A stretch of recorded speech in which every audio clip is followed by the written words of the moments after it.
নমস্কার, আমার নাম সুমন আর আপনারা দেখছেন স্টক মার্কেট উইথ সুমন। এই শরীর অসুস্থ থাকায় কিছুদিন ভিডিও বানাতে পারিনি, আর এরই মধ্যে বাজেট আমরা এর আগের ভিডিওতে যেটা কভার করেছিলাম যে বাজেট আছে, এই সপ্তাহটা পুরো ধামাকা সপ্তাহ হতে চলেছে, কেননা অনেকগুলো ঘটনা ঘটতে চলেছে এই সপ্তাহে।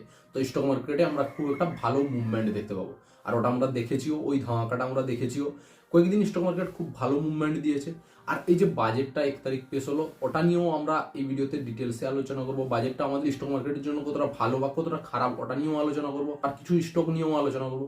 তো আজকের ভিডিওটা হতে চলেছে খুবই স্পেশাল, কিন্তু তার আগে আপনাদের কাছে একটাই অনুরোধ, চ্যানেল নতুন হলে অবশ্যই চ্যানেলটা সাবস্ক্রাইব করে নেবেন, আর পাশ থেকে বেল আইকনটা ক্লিক করে অল নোটিফিকেশন অন করে দেবেন। তো চলো শুরু করি। বাজেটে অনেক যে পরিবর্তন এসেছে এমন নয়, ঠিক আছে, যে বিষয়গুলোই চেঞ্জ এসেছে সাধারণত, তো ওইগুলো নিয়ে হালকা ফুলকাই আলোচনা করব। তার মধ্যে যেটা প্রথম, সেটা হচ্ছে প্রধানমন্ত্রী আবাস যোজনা গ্রামীণ।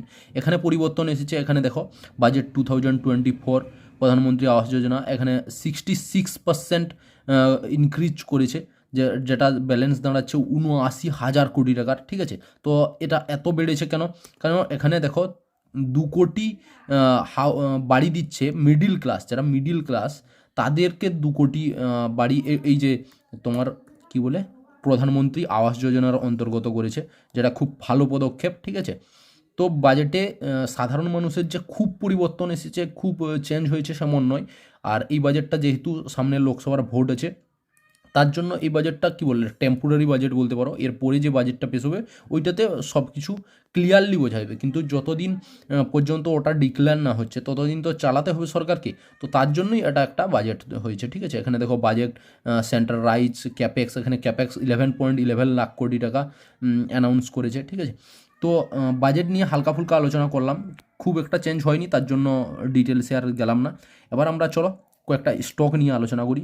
তো প্রথমে ডিসক্লেমার দিয়ে দিই, সেটা হলো আমাদের এই চ্যানেলটা শুধুমাত্র এডুকেশন পারপাসে বানানো, কোনো শেয়ার বাই সেল বা হোল্ড করার কোনো পরামর্শ এই চ্যানেল দেয় না।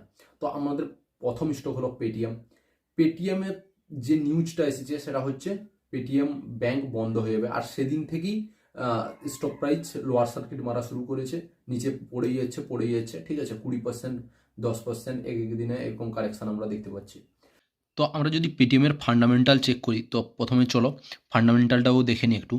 এখানে দেখো 197 কমিউনিকেশান বলে এখানে লিস্টেড আছে পেটিএমের শেয়ারটা, যা আজ দেখো নিচে 10% নিচের দিকে পড়েছে, ঠিক আছে। তো এখানে আমরা যদি দেখি, এখানে 998 হাই লেগেছিল, আর এখন চলছে 438 টাকা, ঠিক আছে। মানে তার সর্বোচ্চ লোতে চলছে বলতে পারো এবছরের। তো সব দিক থেকে এর বুক ভ্যালু দেখো 196। এখানে যদি আমরা আর ওই সি দেখি, তাহলে এখানে দেখবে -13.5 -13.9, ঠিক আছে। এখানে আমরা যদি চলে যাই কোম্পানির সেলস দেখো, সেলস তো বেড়েছে নয় কেন, সেলস বেড়েছে, কিন্তু মেন তো প্রফিট যদি না হয় সেলস বেড়ে কী হবে? এখানে দেখো নেট প্রফিট মাইনাসেই চলছে, ঠিক আছে। আর শুধু যে আগে চলছিল তারপর প্রফিটে আসছে এমন নয়, ঠিক আছে, মাইনাসেই চলছে, এখনও মাইনাসেই আছে। এখানে দেখো -2, এখানে দেখো -254 কোটি টাকা, তার আগে ছিল -324, তার আগে ছিল 33, তার আগে ছিল 2043, তার আগে ছিল 436। তো আমরা দেখছি এখানে মাইনাসেই চলছে, ঠিক আছে। নেট প্রফিট মানে কোম্পানি আর নয় বার্ন করছে। তো এখানে দেখো নেট প্রফিট এখানে 1113 কোটি টাকা, 1856 কোটি টাকা, 2325 কোটি টাকা। তো বেশ মোটা অঙ্কের এখানে মাইনাসেই চলছে, ঠিক আছে। এবার আমরা যদি চলে এখানে কোম্পানির কাছে রিজার্ভ হচ্ছে 12,347 কোটি টাকা। কিন্তু আমি একটা জিনিস বুঝতে পারছি না, এখানে দেখো লক্ষ্য করো একটা জিনিস, এখানে কোম্পানির কাছে ছিল 12,223 কোটি টাকা, এখানে হয়ে গেলো 12,347। কী করে হলো আমি বুঝতে পারছি না।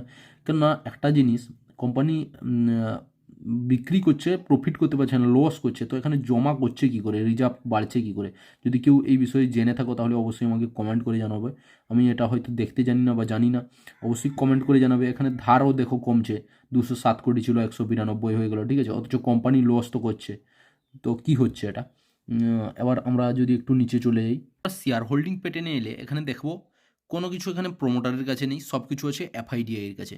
তো তার মানে যে কোম্পানি খারাপ এমনটা নয়, আমরা অনেক শেয়ারে দেখেছি যেখানে প্রোমোটারের কাছে থাকে না, এফআইডিআই ম্যানেজ করে সব কিছু। তো এখানে একটা জিনিস কিন্তু লক্ষ্য করার মতো, সেটা হচ্ছে এখানে দেখো এফআই এই কোয়ার্টারে একটু বাড়িয়েছে, ডিসেম্বরের কোয়ার্টারে। তখন কিন্তু এই নিউজটা আসেনি যে পেটিএম পেমেন্ট ব্যাঙ্ক বন্ধ হয়ে যাবে, ঠিক আছে। এখানে দেখো 71% ছিল মার্চে, তারপর 72 করলো, তারপর এখানে আবার অনেকটা বিক্রি করে দিয়েছিল, ঠিক আছে। এখানে 60% চলে এসেছিলো, তারপর আবার কিন্তু কিনে 63.72। কিন্তু এটা যেহেতু ডিসেম্বর 2023-এর রেজাল্ট, আমরা নেক্সট কোয়ার্টারে আমরা দেখতে পাবো এখানে এফআই কিনেছে না বিক্রি করেছে। এই যে যেভাবে পড়ছে মনে হয়নি কিনে থাকবে বলে, মনে হচ্ছে বিক্রি করে থাকবে, ঠিক আছে। একটা জিনিস বলবো, যেমন তোমার রেগুলার লাইফে যে সমস্ত শেয়ারের প্রোডাক্ট ব্যবহার করো আর ভালো লাগে, তো ওই সমস্ত শেয়ারে তুমি না, তোমাকে বোঝাতে হবে না, তাদের ফান্ডামেন্টাল না চেক করার খুব একটা হবে না যে হ্যাঁ প্রোডাক্টটা আমাকে ভালো লাগে, এটার জন্য আমি যদি 10 টাকা থেকে 12 টাকাও হয়ে যায় ওটাও আমি তবুও কিনবো। তাহলে বুঝে নাও ওই স্টকের দম তো কিছু আছে বস, কিছু তো ওরা করছে, যেটার জন্য তুমি 2 টাকা এক্সট্রা পে করতে রাজি আছো। কেননা মানুষের কাছ থেকে 2 টাকাও বেশি বার করা মুশকিল রয়েছে, ঠিক আছে। তো এইটুকু বলবো যে যে স্টকের প্রোডাক্টে তুমি পুরো কনফিডেন্স, তো অবশ্যই ফান্ডামেন্টাল চেক করতে হবে, চেক নয় কেন, ফান্ডামেন্টাল চেক করে অবশ্যই অ্যানালাইজ করেই ইনভেস্ট করবে। আরেকটা জিনিস, মেনলি গুগল পে আর ফোনপে আসার পর পেটিএমের মার্কেট ক্যাপটা অনেকটা কমে গেছে। কেন কমেছে? ওরা কিছু মার্কেট শেয়ার নিয়ে নিয়েছে।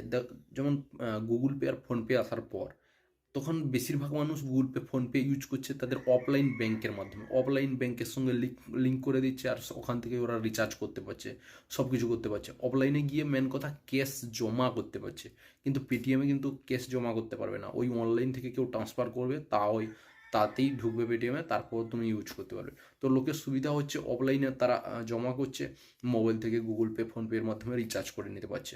আমাদের নেক্সট স্টক হলো ডাবর ইন্ডিয়া লিমিটেড। যদিও বাই সেল হোল্ড করার কোনো রিকমেন্ডেশন নেই, তবুও এর ফান্ডামেন্টাল নিয়ে আলোচনা করবো, কেন এই গত 5 বছর হলো একই জায়গায় কনসলিডেট করছে, মানে অনেকটা টাইম কারেকশান করেছে, মানে এখন আমরা একটা ভালো মুভমেন্ট দেখতে পারি। তো এখানে দেখো কারেন্ট প্রাইস চলছে 538 টাকা, ROC 22.7%, ROE 19.5%। এখানে যদি হাই বলতে যাই তাহলে 597 টাকা হাই লেগেছিল, তার পরিবর্তে লো লেগেছিল 504 টাকা। চলো এর একটু ফান্ডামেন্টাল যাচাই করে নিই। আমরা নিচের দিকে যদি একটু যাই, এখানে দেখবো এখানে দেখো আমরা প্রাইজে চলে এসেছি, আর এখানে যখন আমরা 5 বছরে ক্লিক করে নিলাম, দেখো এখানে 5 বছর এখান থেকেই কনসলিডেট করছে, 513 চলছিল, আর এখন চলছে কত, 538। তাহলে এখানে 513 চলছিল কখন, 31 জুলাই 2020। তো 2020 থেকে 2024, ঠিক আছে, 4 বছর হয়ে গেল। তার আগে আমরা যদি চলে যাই, এখানে দেখো 7 ফেব্রুয়ারিও চলছিল 513, তারও আগে আমরা চলে যাই 25 অক্টোবর চলছিল 465। তো আমরা ওই 465 থেকে কতটা এখানে পেয়েছি, আমরা কতটা রিটার্ন পেয়েছি, 538 চলছে এখন। তো কতটা রিটার্ন, এই রিটার্নটা কিছু রিটার্ন নয়, ঠিক আছে। আমরা যদি এখানে স্টক পি রেশিওতে চলে যাই, এখানে আমরা দেখব মিডিয়াম পি 54, ঠিক আছে, আর এখানে স্টকের পি চলছে 54, মানে মিডিয়াম পির সমানেই চলছে স্টক পি। আমরা যদি এর সেলসে চলে যাই, এখানে দেখব 2020-তে যেখানে এর সেলস ছিল 2729 কোটি টাকা, এখন ওটা বেড়ে দাঁড়িয়েছে 3255 কোটি টাকা। এখানে নেট প্রফিট যেখানে ছিল 494 কোটি, এখন হয়েছে 506 কোটি। তো নেট প্রফিট তো খুব একটা বাড়েনি, কিন্তু কনসিস্টেন্ট প্রফিটেই রয়েছে কোম্পানিটা, লসে যায়নি, ঠিক আছে। এবার আমরা চলে যাবো ইয়ারলি একটু দেখে নেবো, ইয়ারলি দেখলে ভালো বোঝা যায়, ঠিক আছে। এখানে ইয়ারলি যদি দেখি আমরা, 2020-তে যেখানে সেলস ছিল 8685 কোটি, ওটা বেড়ে দাঁড়িয়েছে 12267 কোটি। সেখানে নেট প্রফিট বেড়ে দাঁড়িয়েছে 1448 থেকে 1763 কোটি টাকা, ঠিক আছে। এবার আমরা যদি একটু চলে যাই, ধার, কোম্পানির কাছে ধার আছে 1489 কোটি টাকা, তার পরিবর্তে রিজার্ভ আছে 9310 কোটি টাকা। যেখানে 2020-তে ছিল 6429 কোটি টাকা, সেটা বেড়ে দাঁড়িয়েছে 9310 কোটি টাকা। তো রিজার্ভ আমরা ভালো দেখতে পাচ্ছি, ধারও একটু বেড়েছে আমরা দেখতে পাচ্ছি। তো এবার আমরা যদি একটু চলে যাই শেয়ার হোল্ডিং প্যাটার্নে, এখানে আমরা দেখতে পাবো 66.25% এখানে প্রোমোটার হোল্ড করে রয়েছে, 16% এখানে এফআই হোল্ড করে রেখেছে, ডিআই হোল্ড করে রয়েছে এখানে 11.66%, এখানে গভর্নমেন্ট 0.07%, আর এখানে পাবলিকের কাছে আছে মাত্র 5.54%। তো পাবলিকের কাছে সব থেকে কম আছে এখানে দেখতে পাচ্ছি আমরা এফআই, ডিআই, আর প্রোমোটারের কাছে সব থেকে বেশি আছে আমরা দেখতে পাচ্ছি। আর কনসিস্টেন্ট এখানে যদি আমরা দেখি 2021 থেকেও দেখি আমরা যদি, এখানে যেখানে পাবলিকের কাছে ছিল 7.51, এখন হয়ে গেছে 5.54, ঠিক আছে। তো পাবলিক যেখানে হারায়, যেখানে এফআইডিআই কিনে বুঝে নাও সেই স্টক উপরের দিকে যাওয়ার জন্য রেডি হচ্ছে। তো এখানে আমরা দেখতে পারলাম 5 বছর টাইম কারেকশান করেছে, এফআইডিআই কিনেছে, পাবলিক এখানে বিক্রি করেছে, এখানে আমরা দেখতে পেলাম সেলস বেড়েছে, প্রফিট বেড়েছে, তো এই শেয়ারটা বসে রয়েছে। তো যদিও বাই সেল রিকমেন্ডেড নয়, কিন্তু এই শেয়ারটা তোমরা ফান্ডামেন্টালি চেক করে অবশ্যই দেখতে পারো। তো গাইস আজকের ভিডিওটা এই পর্যন্ত। তো এরকম স্টক মার্কেট রিলেটেড ভিডিও দেখতে অবশ্যই চ্যানেলটা সাবস্ক্রাইব করে নেবে, আর আজকের ভিডিওটা ভালো লেগে থাকলে অবশ্যই ভিডিওতে একটা লাইক করে দেবে। চ্যানেল নতুন হলে সাবস্ক্রাইব করে পাশে থাকা বেল আইকনটা ক্লিক করে অল নোটিফিকেশন অন করে দেবে। তো গাইস আজকের মতো এই পর্যন্ত, পরের ভিডিওতে আবার দেখা হচ্ছে, তখন সে ভালো থাকো।